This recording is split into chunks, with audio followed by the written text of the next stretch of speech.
Hey guys, Rick the electronics guy back again. Now that I do have a working hard drive now that you can see, so we will make that not our boot priority. We want to make our CD-ROM always our boot priority.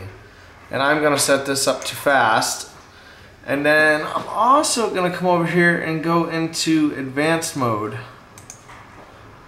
and hit OK, because there's always some features that you'll want to change to make your system better. And right now we're reading 32 gigs of RAM, DDR3, 1600 megahertz, which I was supposed to have 1833, so they gave me the wrong memory now that I see that. But anyways, our CPU is set at 4 gigahertz. We can run it between 4 and 4.2 to be safe, on the safe side. I'll just leave it as it is because it doesn't need to be any faster. You're not going to notice 200 megahertz anymore anyways. And I mean, I can manually overclock it if I want. My CPU ratio is at auto right now. And I mean, everything's set at auto so that it runs the way it needs to run. Now when we come in here, this is our CPU configuration. Cool and quiet. We want it to run cool, quiet, be nice, run there. And pretty much a lot of the things you're not going to do in here, you're not going to run a lot of tools in here because, first of all, a lot of this stuff you won't understand. Second of all, you really only need to change this stuff if you're into gaming. If you are into gaming, you already know what you need to change.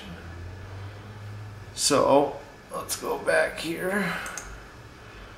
Our North Bridge. Pretty much our graphics adapter, just saying that we want to run it as the PEG or PCI, whatever we got.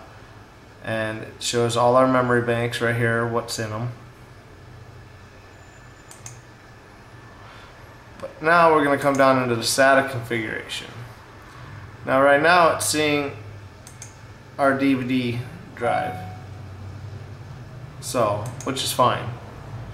I only have one hard drive, so I couldn't change anything else. I can't make it so that I have RAID or anything with one drive.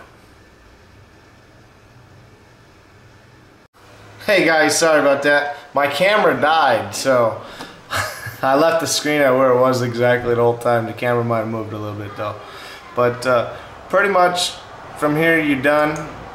Now, you can set your USB configurations, but most of the time everything's already enabled for you. And your core functions on auto, so you're good.